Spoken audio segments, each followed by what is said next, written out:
हम अक्सर सुनते हैं कि भारत दुनिया की 5वीं सबसे बड़ी अर्थव्यवस्था है और अमेरिका दुनिया की सबसे बड़ी अर्थव्यवस्था है। तो ये छोटी अर्थव्यवस्था, बड़ी अर्थव्यवस्था को कैसे नापा जाता है? जी हाँ दोस्तों, हम पढ़ने जा रहे हैं नेशनल इनकम, जहाँ हम इन सारे सवालों के जवाब ढूँढ पाएँगे। जहाँ हम ये देख पाते हैं कि कैसे एक घर की इनकम होती है, वैसे ही एक देश की इनकम को मापा जाता है।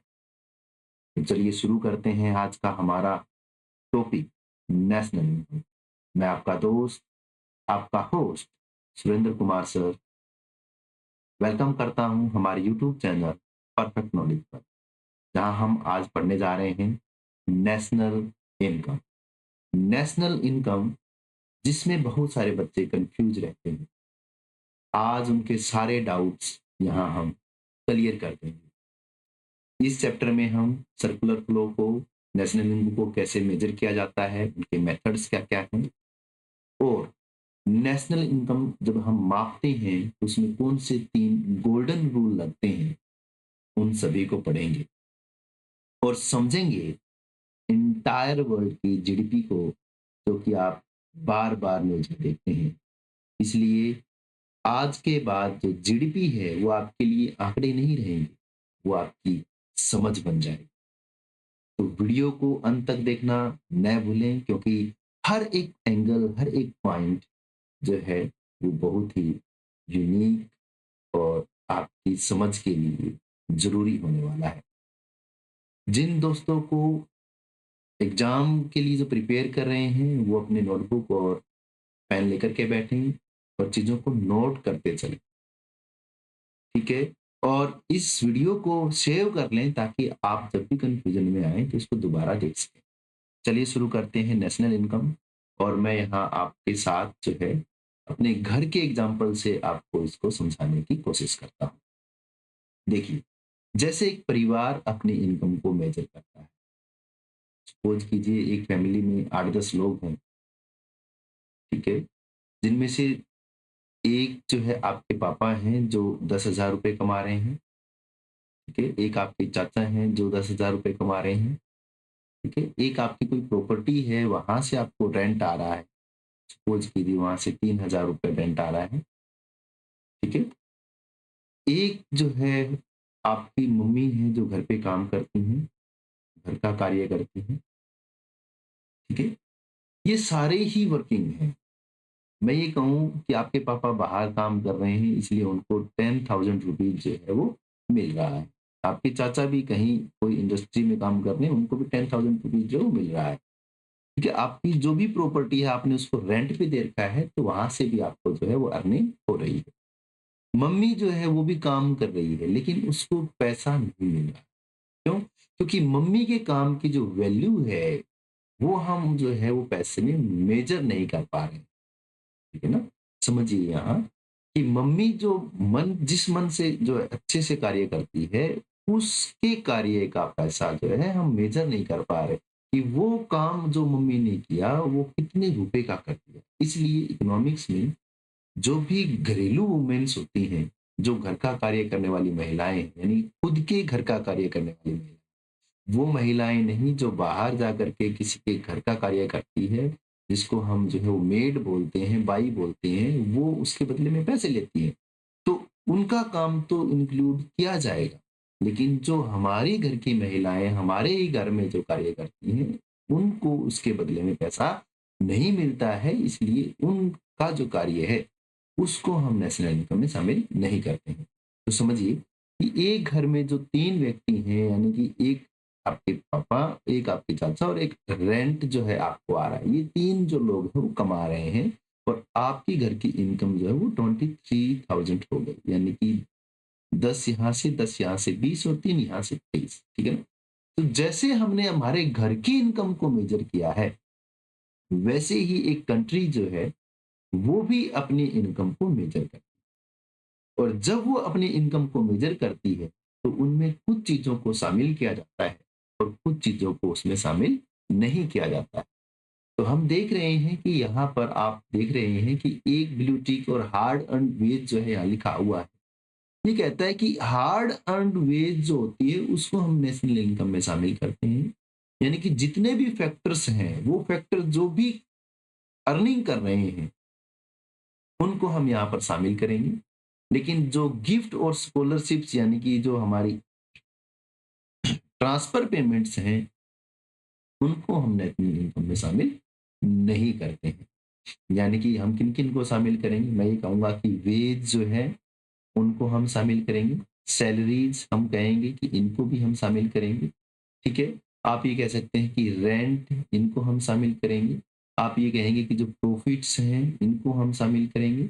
आप ये कहेंगे कि अ, मिक्स्ड इनकम जो है उनको हम शामिल करेंगे। आप जो है वो ये कह सकते हैं कि हम जो है और जितनी भी हार्ड अर्निंग्स हैं उनको हम शामिल करेंगे। लेकिन किनको शामिल नहीं करेंगे? ट्रांसफर पेमेंट को हम शामिल नहीं करेंगे, ठीक है ना? ट्रांसफर पेमेंट को हम शामिल नहीं करेंगे। ओल्ड कोई चीज़ है, कोई पुरानी चीज़ है उसको हम जो है वो रीसेल कर रहे हैं, ठीक है ना? तो ओल्ड थिंग्स जो है, थिंग्स कोई भी चीज़ हो सकती है, उसको हम क्या कर रहे हैं? रीसेल कर रहे हैं, उसको हम शामिल नहीं करेंगे। लेकिन, लेकिन यहाँ ध्यान करना है, लेकिन उसके अंदर जो भी मार्जिन वो मिडलमैन बना रहा है, वो बिचौला जो है वो मार्जिन बना रहा है, उस मार्जिन को हम शामिल करेंगे, ठीक है ना? क्योंकि वो उस फैक्टर की इनकम है, ठीक है? तो यहाँ हमने देख लिया कि हम किन किन इनकम को जो है वो नेशनल इनकम में शामिल करेंगे और किन-किन इनकम को हम नेशनल इनकम में शामिल नहीं करेंगे, ठीक है? तो अब हम ये देख पा रहे हैं कि ये आप एक घर देख रहे हैं जिसमें आप ये देख रहे हैं कि एक दंपति जो है वो अपने घर की इनकम को मेज़र कर रही है। सेम ऐसे ही एक कंट्री जो है वो अपनी इनकम को मेज़र करता है, ठीक है?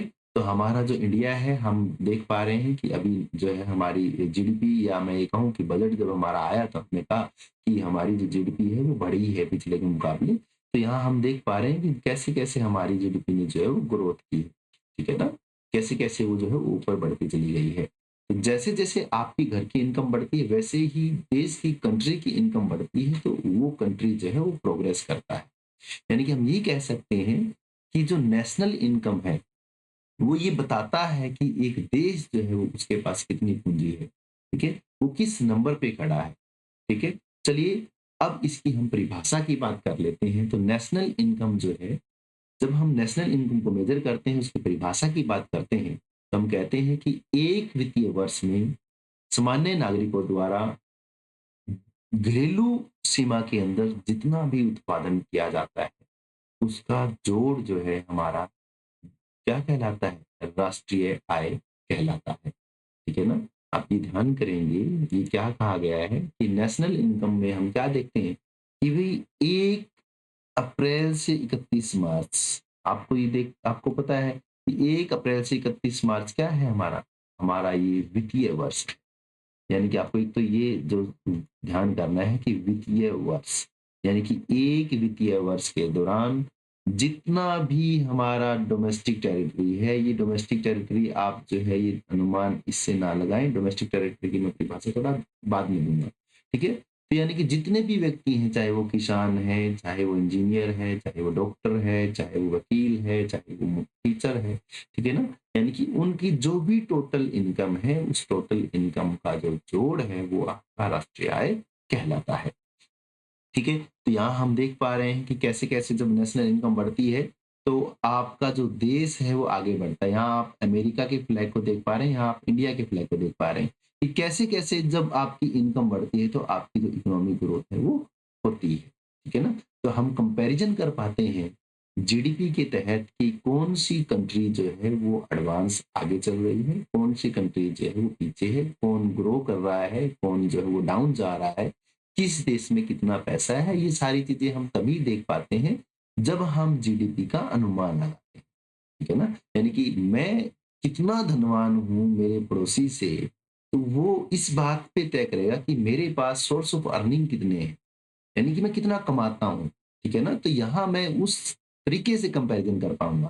तो जीडीपी जो है वो हमारी एक देश के मुकाबले दूसरे देश के साथ कंपैरिज़न जो है, उसको बताता है, ठीक है ना? यहाँ आप समझ सकते हैं कि जीडीपी जो है हमारे लिए क्या इस्तेमाल में थी। तो अब हम देखते हैं कि हमारे लिए, जैसे मैंने आपको बताया था वहाँ पर वित्तीय वर्ष, तो आपने कहा कि सर एक तो वित्तीय वर्ष को हम देख लेंगे, ठीक है। एक टर्म तो हमारी हो गई वित्तीय वर्ष के दौरान, जिसमें हमने देखा 1 अप्रैल से लेकर के 31 मार्च, है ना? 1 अप्रैल से 31 मार्च। अब हम देख रहे हैं डोमेस्टिक टेरिटरी। डोमेस्टिक टेरिटरी का मतलब है कि घरेलू सीमा, ठीक है ना? यहाँ आप जो पढ़ेंगे वो पढ़ रहे हैं घरेलू सीमा। अब उस घरेलू सीमा में क्या-क्या चीज़ें शामिल होती हैं? तो ये जो आप पॉलिटिकल बाउंड्रीज़ देख रहे हैं, ये तो आपकी शामिल ही होती है। लेकिन इसके अंदर से कुछ चीज़ें जो है वो बाहर निकल जाएँगी। जैसे कि यहाँ किसी दूसरी कंट्री का एम्बेसीज, ठीक है ना? यानी कि उन्होंने कोई एम्बेसी खोल रखा है, तो यानी कि वो जो एम्बेसी है वो दूसरी कंट्री के घरेलू सीमा से ताल्लुक रखता है। इसी प्रकार हमारे जो देश है, हमारा जो देश है इंडिया, इसकी भी तो एम्बेसीज हैं ऑस्ट्रेलिया में, अमेरिका में, यानी कि और अदर कंट्री में हमारी कंट्री की जो एम्बेसीज है वो हमारी देश की घरेलू सीमा का हिस्सा है, एक बात। दूसरा, जो यहाँ हमारा इसके साथ में आप देखते हैं, जो समुद्र लगता है, ठीक है ना? तो 12 नॉटिकल मील तक, है ना? जिसको बोलते हैं एसईजेड, ठीक है? जहाँ पर हमारे इकोनॉमिक ज़ोन है, इसको भी जहाँ पर कोई भी अगर सॉरी, अगर कोई भी जहाज़ अगर इस सीमा के अंदर प्रवेश करता है, जैसे कि आप कार्गो का जहाज़ देख रहे हैं, शिप देख रहे हैं, ठीक है ना? जब ये इसके अंदर एंटर करता है, तो इसको जो है, वो भारत सरकार को ये पानी इस्तेमाल करने का वो किराया, यानी कि ये भी हमारी जो है वो डोमेस्टिक टेरिटरी का एक हिस्सा होती है, ठीक है ना? तो जहाँ हमारा जो हमारा प्लेन, जहाँ-जहाँ हमारा प्लेन जा रहा है, वो प्लेन जो है हमारा डोमेस्टिक टेरिटरी का हिस्सा है। क्लियर है? तो आप ये देख सकते हैं कि डोमेस्टिक टेरिटरी का मतलब पॉलिटिकल बाउंड्री से नहीं, इससे कुछ हट करके, ठीक है? अब आगे चलते हैं तो हम देख पाएँगे कि देखिए, जैसे मैंने आपको अभी बताया वही बात यहाँ आप देख रहे हैं कि ये किसी दूसरी कंट्री के अंदर हमारी एम्बेसीज, ठीक है ना? एम्बेसी, तो एम्बेसी जो है हमारी, वो क्या है? हमारी डोमेस्टिक टेरिटरी का पार्ट, ठीक है? चलिए, 1 साल के दौरान नॉर्मल रेज़िडेंट, यानी कि आपको मैंने बताया कि 1 वित्तीय वर्ष सॉरी 1 वित्तीय वर्ष, है ना? 1 वित्तीय वर्ष, सामान्य नागरिक, सामान्य नागरिक और घरेलू सीमा, ये 3 चीज़ें आपको याद रखनी है, घरेलू सीमा। यानी कि 1 वित्तीय वर्ष आपको पता है 1 अप्रैल से 31 मार्च, घरेलू सीमा हम पीछे पढ़ कर के आ गए हैं, सामान्य ना, यानी कि वो नागरिक जो 1 साल से ज़्यादा समय तक देश से बाहर ना रहा हो और उसका जो फाइनेंशियल जो मोटिव है, फाइनेंशियल जो इंटरेस्ट है, वो हमारे देश में, यानी कि आप ये कह सकते हैं कि हमारे देश का कोई बच्चा अगर विदेश में गया है और वो वहाँ जाकर के कमा करके हमको पैसे भेज रहा है और वो ज़्यादा समय तक जो है 1 साल से ज़्यादा समय तक जो है वो वहाँ नहीं रहा है, तो वो हमारे लिए जो है वहाँ का सामान्य नागरिक रहेगा, ठीक है? तो उसको हम बोलते हैं नॉर्मल रेज़िडेंट, ठीक है? उसको हम क्या बोलते हैं दोस्तों? उसको हम बोलते हैं नॉर्मल रेज़िडेंट, ठीक है? तो वो हमारे देश का सामान्य नागरिक है। तो अब वापिस से उस डेफ़िनेशन को आप देख लीजिए कि 1 वित्तीय वर्ष में, ठीक है ना? देखिए, 1 वित्तीय वर्ष में सामान्य नागरिकों द्वारा घरेलू सीमा में जितना भी उत्पादन किया जाता है, उसके मूल्य के जोड़ को हम क्या कहेंगे? हम ये कहेंगे नेशनल इनकम है, जीडीपी, ठीक है ना? ठीक है? जीडीपी है। तो यहाँ से हमारे को ये कंसेप्ट जो है वो समझ में आ गया कि जीडीपी हमारे लिए, तो अब हम पढ़ते हैं आय के सर्कुलर प्रवाह। यानी कि जो हम कमाते हैं, ये आय का वर्तुलीय प्रवाह है, ठीक है ना? वर्तुल प्रवाह, और किसमें है? 2 सेक्टर में, 2 सेक्टर मॉडल। जब हम 2 सेक्टर मॉडल की बात करते हैं, तो हम यहाँ पढ़ते हैं सी प्लस आई को, यानी कि कंजप्शन और इन्वेस्टमेंट को। तो जब आप कंजप्शन की बात करते हैं तो आप कहेंगे कंजप्शन तो सर हम लोग करते हैं, यानी कि हाउस होल्ड सेक्टर करता है, ठीक है ना, हाउस होल्ड सेक्टर करता है। और आय की जब हम बात करते हैं तो हम ये कह सकते हैं कि ये तो सर इन्वेस्टमेंट यानी कि एंटरप्रेन्योर यानी कि फर्म्स यानी कि प्रोड्यूसर सेक्टर करता है, ठीक है ना। यानी कि हम ये कह सकते हैं कि ये जो है वो टू सेक्टर की बात करता है और यहाँ पर सी प्लस आई की बात है। तो आप ये कहेंगे कि सर सी प्लस आई ये तो डिमांड साइड की बात, डिमांड साइड। तो आपको ये ध्यान करना है कि डिमांड साइड की बात है, सी प्लस आई की बात है, प्रोड्यूसर और हाउस होल्ड दो सेक्टर होते हैं, ठीक है।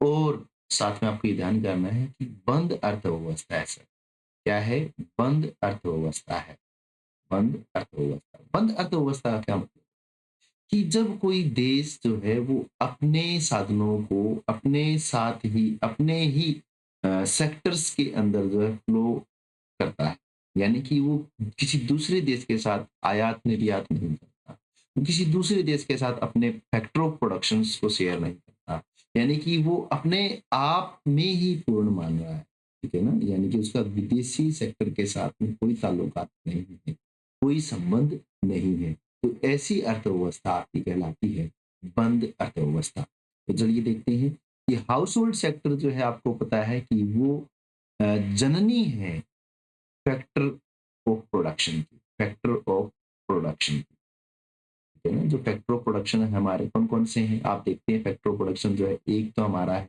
लैंड, ठीक है ना, दूसरा लेबर आप देखते हैं, ठीक है, तीसरा कैपिटल आप देखते हैं, और जो फोर्थ है आपका एंटरप्रेन्योर, ठीक है ना। तो एक सेक्टर तो आपका जो हो गया वो आप देख रहे हैं कि ये चार फैक्टर ऑफ प्रोडक्शन है, जिसमें से हम जो है हाउस होल्ड सेक्टर क्या करता है, हाउस होल्ड सेक्टर जो है वो फैक्टर और जो फैक्टर की जो सर्विसेज है वो देता है आपके फर्म्स को, ठीक है, क्लियर है बात। तो जब वो उसको फर्म्स को फैक्टर ऑफ प्रोडक्शन देगा, तो फर्म जो है उसके बदले में क्या देगा उसको, उसको उस गुड्स सॉरी उस फैक्टर की क्या देगा, पेमेंट देगा, ठीक है ना। फैक्टर ऑफ प्रोडक्शन की क्या करेगा, उसको पेमेंट करेगा, ठीक है ना। तो फैक्टर ऑफ प्रोडक्शन की यहाँ आप देख पा रहे हैं कि पेमेंट जो है वो कर रहा है, ठीक है। फिर ये जो हाउस होल्ड है वो इससे क्या लेगा, गुड्स लेगा और सर्विसेज लेगा, तो ये क्या करेगा, उस गुड्स एंड सर्विसेज की पेमेंट करेगा। तो इस प्रकार हम यहाँ देख पा रहे हैं सर्कुलर फ्लो को, जिसमें दो सेक्टर, ये जो सर्कुलर फ्लो है वो ये कहता है कि फैक्टर ऑफ प्रोडक्शन यानी कि हाउस होल्ड सेक्टर से फैक्टर्स जो है वो फर्म्स की ओर जा रहे हैं, और बदले में फर्म जो है उन फैक्टर ऑफ प्रोडक्शन के जो पेमेंट है, वेज है, सैलरी है, या आप रेंट कहें, इंटरेस्ट कहें, प्रॉफिट कहें, वो जो है हाउस होल्ड सेक्टर को भेज रहा है। हाउस होल्ड सेक्टर के पास में इनकम आ गई, उस इनकम से वो गुड्स एंड सर्विसेज की डिमांड करेगा, ठीक है। वो गुड्स एंड सर्विसेज फर्म जो है वो गुड्स एंड सर्विसेज जो है वो हाउस होल्ड सेक्टर को भेज रही हैं, और जब वो house hold sector goods and services लेगा तो उसकी पेमेंट जो है, गुड्स एंड सर्विसेज की पेमेंट जो है वापस फर्म को भेज देगी। तो इस प्रकार से आप देखेंगे कि एक तरफ से जो है वो फर्म्स जो हैं वो फैक्टर ऑफ प्रोडक्शन यानी कि हाउस होल्ड सेक्टर को पैसे दे रहे हैं, और वही पैसा जो है वो फर्म्स हाउस होल्ड सेक्टर को फैक्टर पेमेंट के तौर पर वापस दे रहा है, यानी कि जो भी इनकम है वो सर्कुलर तौर पर घूम रही है। इसी को बोला गया है circular flow of the in economy, ठीक है ना, टू सेक्टर मॉडल, ठीक है। चलिए इसी में हम देखते हैं कि जब हम पढ़ते हैं रियल और नॉमिनल को, यानी कि टू सेक्टर का नॉमिनल, टू सेक्टर का जो है वो नॉमिनल का डायग्राम आपसे पूछ लिया जाता है, और टू सेक्टर का जो है रियल का भी आपसे पूछ लिया जाता है। तो आपको ये ध्यान करना है, जब हम रियल की बात करेंगे, जब हम रियल की बात करेंगे तो हम ये कहेंगे कि रियल सेक्टर में हम सिर्फ फैक्टर ऑफ प्रोडक्शन को क्या देंगे, सॉरी हाउस होल्ड जो सेक्टर है वो प्रोड्यूसर को फैक्टर ऑफ प्रोडक्शन भेजेगा, फैक्टर ऑफ प्रोडक्शन जो है वो भेजेगा, यानी कि फैक्टर जो है हाउस होल्ड से प्रोड्यूसर की तरफ जाएंगे, और प्रोड्यूसर से गुड्स एंड सर्विसेज जो है वो जाए, यानी कि दोनों तरफ से देखो आप यहाँ पर कोई पैसे का लेन-देन नहीं है। उधर से फैक्टर दिए दिए जा रहे हैं, इधर से गुड्स एंड सर्विसेज दिए जा रही हैं। तो ये जो सर्कुलर फ्लो है टू सेक्टर, ये आपका कहलाएगा real two sector circular flow.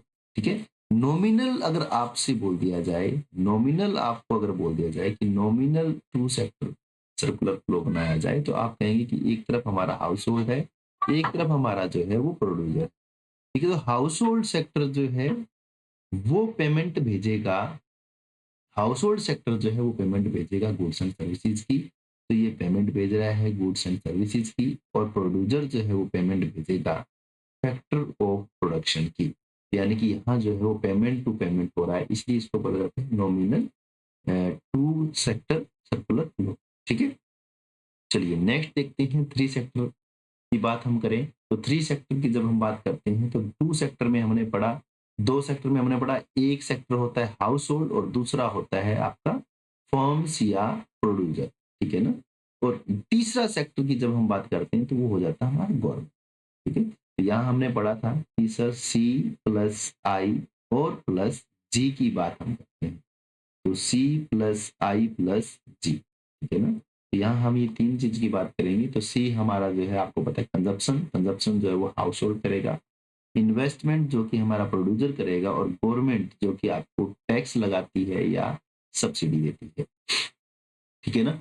तो आप ये देखेंगे कि यहाँ भी जो है सर किसी बाहरी देश के साथ कोई लेन-देन नहीं हो रहा। तो इसलिए ये जो थ्री सेक्टर मॉडल है, ये भी आपका बंद अर्थव्यवस्था का मॉडल, बंद अर्थव्यवस्था का मॉडल है। ठीक है ना? आप कहेंगे सर बंद अर्थव्यवस्था का मॉडल है, और सी प्लस आई प्लस जी यानी कि एक्सपेंडिचर मेथड, है ना? एक्सपेंडिचर मेथड ये ध्यान कर लेना है। कई बार जो है एक-एक नंबर पे क्वेश्चन पूछ लिया जाता है, और मैं आशा कर रहा हूँ कि आप जो है इसको नोट करते चले जा रहे हैं।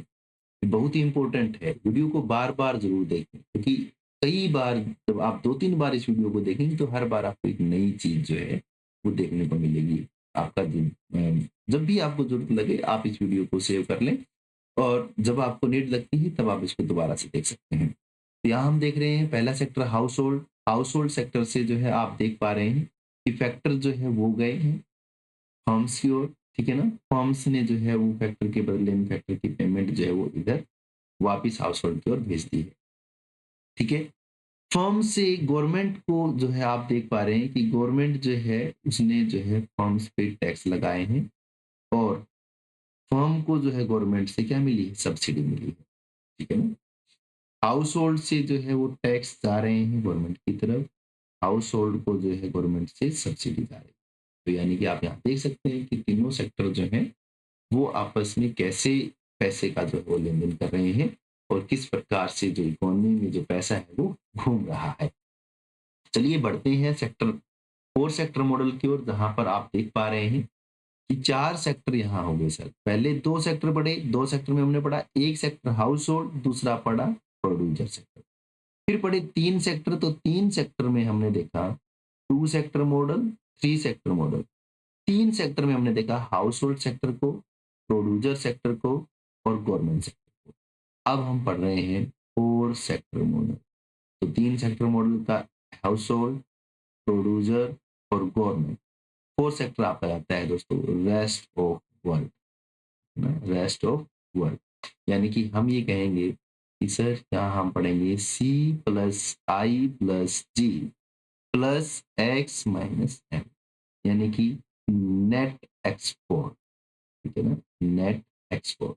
ठीक है? तो हम यहाँ कहेंगे कि ये जो है सेक्टर है सर, यहाँ तक तो बंद अर्थव्यवस्था थी, लेकिन एक्स माइनस एम ये कहता है कि अर्थव्यवस्था को खोल दिया गया है। तो ये जो मॉडल है फोर सेक्टर मॉडल, ये आपका खुली अर्थव्यवस्था का, ओपन इकोनॉमी का, खुली अर्थव्यवस्था का मॉडल है। ये ध्यान करना है बच्चों, खुली अर्थव्यवस्था, ओपन इकोनॉमी का मॉडल। ठीक है ना? ओपन इकोनॉमी का मॉडल। ठीक है? तो यहाँ हम देख रहे हैं पहला सेक्टर हमारा। ठीक है? पहला सेक्टर क्या कह रहा है? पहला कह रहा है कि एक सेकंड erase कर देता हूँ, हमारे लिए थोड़ी जगह जो है वो बनी रहे।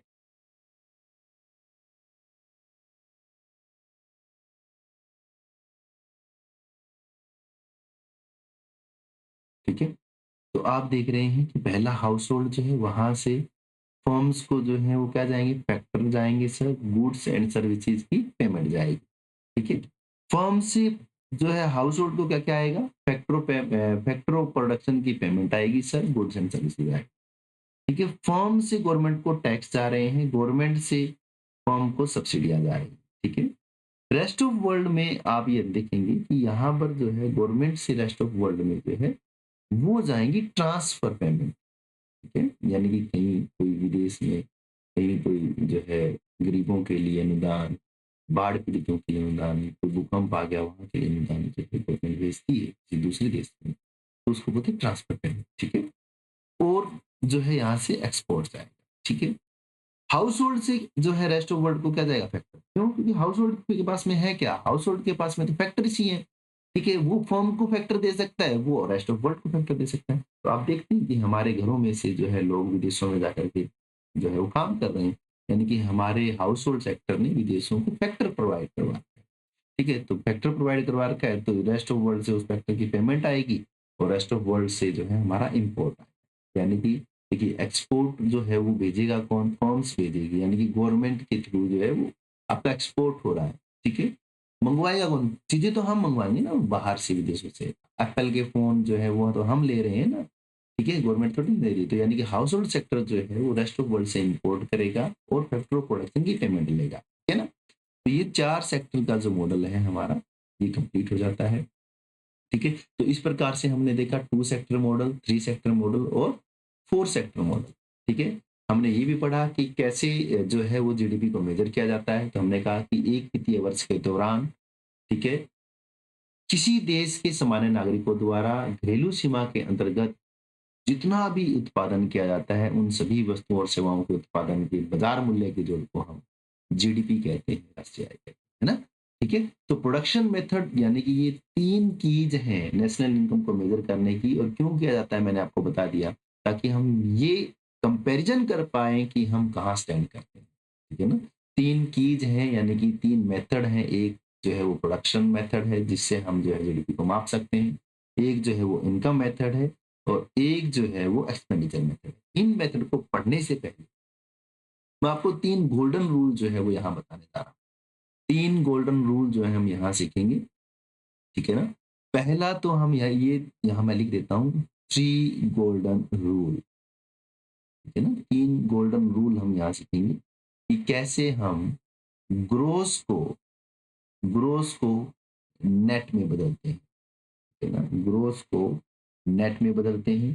पहली चीज़ तो हम ये सीखेंगे, ठीक है?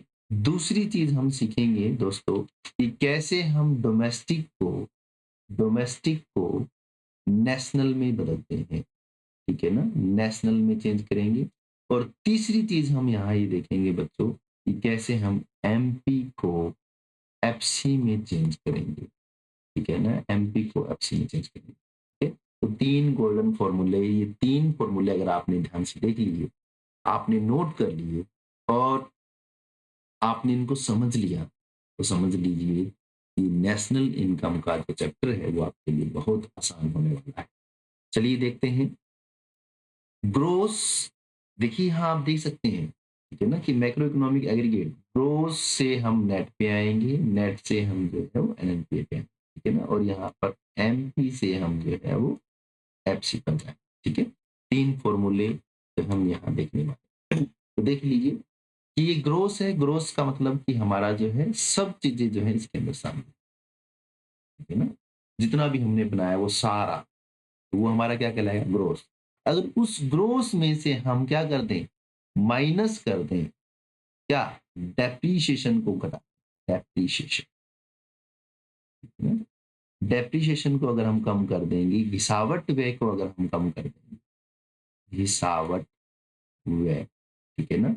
कैपिटल का जो नुकसान है, ठीक है ना?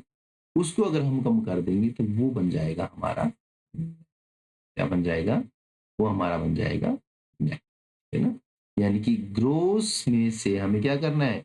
डेप्रिसिएशन को कम करना है, तो हम नेट पर आ जाएँगे। तो यानी कि पहला स्टेप हमारा क्या है? ये आपको ध्यान करना है दोस्तों कि ग्रोस में से माइनस कर देंगे डेप्रिसिएशन को तो आ जाएंगे नेट पे, ठीक है ना, आ जाएंगे नेट पे। तो पहला गोल्डन रूल आप भी ध्यान करेंगे, ठीक है। आप इस वीडियो को सेव कर लीजिए, इन फ्यूचर जब आपको जरूरत हो तब आप इसको दोबारा से देख पाए, ठीक है। ग्रोस में से नेशनल सॉरी ग्रोस से जब नेशनल पर जाएंगे तो माइनस करेंगे डेप्रिसिएशन को, ठीक है। चलिए दूसरा देख लेते हैं। जब हमने कहा कि भाई हम जब ग्रोस से नेट पे आएंगे, ग्रोस से नेट पे आएंगे तो डेप्रिसिएशन को माइनस करेंगे। लेकिन जब डोमेस्टिक से नेशनल पर जाएंगे, नेशनल पर जाएंगे तब हम जो है net factor income from abroad NFIA को ऐड कर देंगे, जोड़ देंगे, ध्यान करना है, ठीक है ना। आप देख रहे हैं अब्रोड यहाँ लिखा हुआ है NFIA, ठीक है ना। तो ये डोमेस्टिक है, डोमेस्टिक में हमने देखो यहाँ से इसको इधर लेकर के आए हैं, यानी कि NFIA को डोमेस्टिक के साथ में क्या कर दिया, जोड़ दिया। तो जोड़ने के बाद में क्या बन गया, नेशनल बन गया, ठीक है ना। तो डोमेस्टिक को जो है वो net factor income from abroad जो है उसमें जब हम जोड़ देंगे तो नेशनल बन जाएगा। तो सेकंड गोल्डन नियम जो है हमारा वो यही कहता है कि domestic plus net factor income from abroad is equal to national income, ठीक है। चलिए थर्ड फॉर्मूला देखते हैं जिसके अंदर हम देखेंगे कि कैसे हम जो है वो मार्केट प्राइस से, ठीक है ना, कैसे हम जो है वो मार्केट प्राइस से फैक्टर कॉस्ट पर आते हैं, ठीक है। थर्ड गोल्डन रूल, ये ध्यान करना, थर्ड गोल्डन रूल, तीसरा गोल्डन रूल है ये, ठीक है ना। तीन गोल्डन रूल जो है आपके लिए बहुत इंपॉर्टेंट होने वाले हैं, इसको बार बार देखिएगा ताकि आपके दिमाग में ये जो है वो अच्छे से बैठ जाए, ठीक है।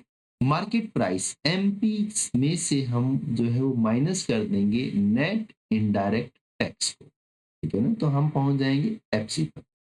तो नेट इनडायरेक्ट टैक्स क्या है सर, ठीक है ना। तो net indirect tax, indirect tax को पढ़ लेते हैं, ठीक है ना, नेट इनडायरेक्ट टैक्स। जब नेट इनडायरेक्ट टैक्स की बात करते हैं तो इसको हिंदी में बोलते हैं हम शुद्ध अप्रत्यक्ष कर, शुद्ध अप्रत्यक्ष कर, ठीक है ना, शुद्ध अप्रत्यक्ष कर। यानी कि हम ये कहेंगे कि जो गवर्नमेंट है वो दो ही काम कर सकती है, या तो वो लोगों पर टैक्स लगा सकती है या वो लोगों को सब्सिडी दे सकती है, ठीक है ना। तो यानी कि अगर आप ये ध्यान करेंगे कि कोई चीज आपने 5 रुपए की बनाई, आप कहेंगे ठीक है सर, यानी कि आपको जो कॉस्ट आई वो 5 रुपए आई, फैक्टर की कॉस्ट आपको कितनी आई, 5, ठीक है ना। आप इसको ध्यान से समझना कि आप जो है वो फैक्ट्री में कोई चीज बना रहे हैं, ठीक है ना। जब आपने वो कोई चीज बनाई, ठीक है, तो आपको वो जो कॉस्ट है वो 5 रुपए आई, ठीक है? फैक्टर कॉस्ट कितनी हुई, 5 रुपए। हमने कहा सर 5 रुपए आई। जब वो 5 रुपए की चीज जो है आप यहाँ से लेकर के चले तो यहाँ जो है वो एक्साइज में टैक्स जो है वो लग गया 2 रुपए, ठीक है। 2 रुपए टैक्स लग गया, ठीक है। आपने कहा ठीक है सर, 1 रुपए गवर्नमेंट ने है आपको सब्सिडी दे दी, तो आपका जो है टोटल में जो पैसा लगा वो कितना लगा, 5 रुपए तो ये लगे, 2 रुपए ये लगे, आप कहेंगे सर 7 रुपए, ठीक है। और 1 रुपए आपको मिल गया, आप कहेंगे कि 6 रुपए, ठीक है। तो मार्केट प्राइस कितना हो जाएगा, 6 रुपए, क्यों, क्योंकि जो आपका लगा वही आपका MP है ना। तो हम ये कहेंगे क्या कि फैक्टर कॉस्ट में, ठीक है ना, फैक्टर कॉस्ट में प्लस कर देंगे टैक्स को और माइनस कर देंगे सब्सिडी को, ठीक है। लेकिन जब हम MP की बात करेंगे तो उल्टे चलेंगे ना, यहाँ से जब हम उल्टे चलेंगे तो हम कहेंगे कि 1 रुपया जो हमको सब्सिडी का मिला वो इसमें शामिल है, ठीक है ना, वो, और 2 रुपए हमारे में, क्योंकि पहले हम यहाँ से आ रहे थे तो ये प्लस था, ये माइनस था। अब हम यहाँ से आ रहे हैं तो ये प्लस क्या हो जाएगा, माइनस, और ये माइन प्लस जो है, ये माइनस जो है वो हो जाएगा प्लस, और ये जो प्लस है ये हो जाएगा माइनस, है ना। इसका मतलब ये हुआ कि MP से हम जो टैक्स को क्या कर देंगे, माइनस कर देंगे, सब्सिडी को क्या कर देंगे, प्लस कर देंगे, ठीक है ना। यानी आपको ध्यान करना है कि MP से जब हम फैक्टर कॉस्ट पर जाएंगे तो माइनस टैक्स प्लस सब्सिडी कर देंगे, फैक्टर कॉस्ट से जब हम मार्केट प्राइस पे जाएंगे तो प्लस टैक्स माइनस सब्सिडी कर देंगे, ठीक है ना, क्लियर है ना बात। यानी कि आप ये कहेंगे कि यहाँ पर हम जो है वो ये देख सकते हैं कि जब हम MP से एमपी से एफसी पर जाएंगे तो हम क्या करेंगे, एमपी से एफसी पर जाएंगे तो माइनस टैक्स प्लस सब्सिडी करेंगे। तो जो माइनस टैक्स प्लस सब्सिडी है दोस्तों, इसी को हमने बोला है नेट इनडायरेक्ट टैक्स। ठीक है ना, इसी को हमने क्या बोला है, नेट इनडायरेक्ट टैक्स, शुद्ध अप्रत्यक्ष कर। तो यहाँ हम देख सकते हैं शुद्ध अप्रत्यक्ष कर का क्या मतलब हुआ, शुद्ध अप्रत्यक्ष का मतलब हुआ माइनस टैक्स प्लस सब्सिडी। तो ये क्या हुआ आपका, net indirect tax is equal to minus tax plus subsidy. ठीक है, तो आप ये ध्यान करेंगे कि जब भी आप एमपी की बात कर रहे हैं, जब भी आप एमपी की बात कर रहे हैं तो एमपी जो है आपका, ठीक है ना, वो उससे जब आप एफसी पर जाएंगे तो माइनस करेंगे क्या, नेट इनडायरेक्ट टैक्स। ठीक है ना, नेट इनडायरेक्ट टैक्स। एमपी से एनआईटी को माइनस कर देंगे तो पहुंच जाएंगे एफसी पर। तो तीसरा गोल्डन रूल जो है आपका ये कहता है। ठीक है, अब तीनों रूल को एक साथ देख लेते हैं। ठीक है, और समझते हैं कि क्या हम कहने वाले थे। ठीक है, तो यहाँ हम देखेंगे कि ग्रोस की बात की, ग्रोस में से हमने माइनस किया डेप्रीशिएशन को। ठीक है ना, माइनस किया डेप्रीशिएशन को, हम पहुंच गए नेट पर। ठीक है ना, ग्रोस से कहाँ पहुंच गए, नेट पर पहुंच गए। ठीक है ना, कहाँ पहुंच गए, नेट पर।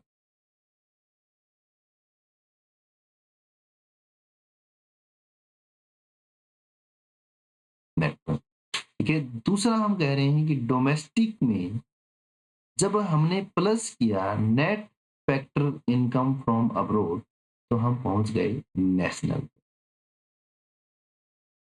ठीक है, तीसरा हमने ये कहा कि मार्केट प्राइस में से हमने नेट इनडायरेक्ट टैक्स को जब हटाया तो हम पहुंच गए फैक्टर कॉस्ट। ठीक है, तो जब हम ग्रोस से नेट पे हमको जाना है, जब ग्रोस से नेट पे जाना है तो माइनस करेंगे डेप्रिसिएशन को। ठीक है, तो माइनस कर देंगे डेप्रिसिएशन को, ये आपको ही ध्यान। ठीक है, जब डोमेस्टिक से नेशनल पे जाना है तब प्लस कर देंगे एन एफ आई ए को, आपको ध्यान करना है। ठीक है, और जब एमपी से फैक्टर कॉस्ट पर जाएंगे तो माइनस कर देना है एन आई टी को। ठीक है, सही है सर, समझ में आ गया। तो अब आपको ये ध्यान करना है कि जब आप नेट से ग्रोस पर जाएंगे तो डेप्रिसिएशन को प्लस कर देंगे, प्लस डेप्रिसिएशन यानी कि उल्टा कर देंगे। तो ग्रोस से नेट पे आया तो घटाया, जब नेट से वहां जाएंगे तो जोड़ देंगे, है ना। नेशनल इनकम से जब हम डोमेस्टिक पर जाएंगे तो माइनस कर देंगे एनएफआईए को। ठीक है, जब हम नेशनल से डोमेस्टिक पर जाएंगे तो हम क्या कर देंगे, माइनस एन एफ आई ए। यहाँ भी जब हम उल्टे जाएंगे फैक्टर कोस्ट से मार्केट प्राइस पर तो प्लस कर देंगे एन आई टी। यहाँ हम जो देख पा रहे हैं वो 6 फॉर्मूले यहाँ हम देख पा रहे हैं, जिनको मैं फटाफट से और बड़ा ही शॉर्ट फॉर्म में यहाँ लिख रहा हूँ। ठीक है ना, जो आपके लिए बहुत ही रेडी टू यूज हो जाएगा और आप इसको जो है अपनी नोटबुक में साथ के साथ लिख पाएंगे। ठीक है, देखिए ग्रोस से आ गए, माइनस किया डेप्रिसिएशन, पहुंच गए नेट पे। ठीक है, डोमेस्टिक प्लस किया net factor income from abroad, पहुंच गए नेशनल पे। ठीक है ना, ये क्या था ग्रोस, ये क्या था डोमेस्टिक। ठीक है ना, एमपी से हमने माइनस किया एनआईटी, पहुंच गए एफसी। ठीक है, ठीक है सर, अब इसका ध्यान कर लेंगे यहाँ पर। ठीक है, हमें क्या करना है, नेट से प्लस कर देंगे डेप्रिसिएशन, पहुंच जाएंगे ग्रोस पर। ठीक है सर, नेशनल माइनस कर देंगे एन एफ आई ए, पहुंच जाएंगे डोमेस्टिक। ठीक है, और एफ सी प्लस कर देंगे एन आई टी, तो पहुंच जाएंगे एन पी। तो आपको यहाँ कंफ्यूज नहीं होना है। ठीक है, वही 3 रूल्स हैं, ये पहला रूल, ये दूसरा, ये तीसरा। इन तीनों को अगर हम याद कर लेते हैं, ठीक है, जब हमको यहाँ से यहाँ आ गया, ठीक है, तो जब हम यहाँ से आ जाएंगे तो उसका उल्टा कर देंगे। ठीक है? तो अभी के लिए इतना ही, नेक्स्ट पार्ट जो है इस वीडियो का जल्द ही आपको मिल जाएगा, ठीक है? तब तक जो है बने रहिए हमारे यूट्यूब चैनल से, परफेक्ट नॉलेज से। आपको ये वीडियो कैसी लगी कमेंट सेक्शन में आकर के ज़रूर बताइएगा। वीडियोज़ को बार-बार देखिएगा जिससे आपकी जो कंसेप्ट क्लैरिटी है वो और ज़्यादा हो जाए, ठीक है? आपको इस वीडियो में क्या बेहतर लगा, आपको और कौन से टॉपिक पर वीडियो चाहिए कमेंट बॉक्स में लिखिए। मिलते हैं नेक्स्ट वीडियो में, तब तक के लिए धन्यवाद। जय हिंद, जय भारत।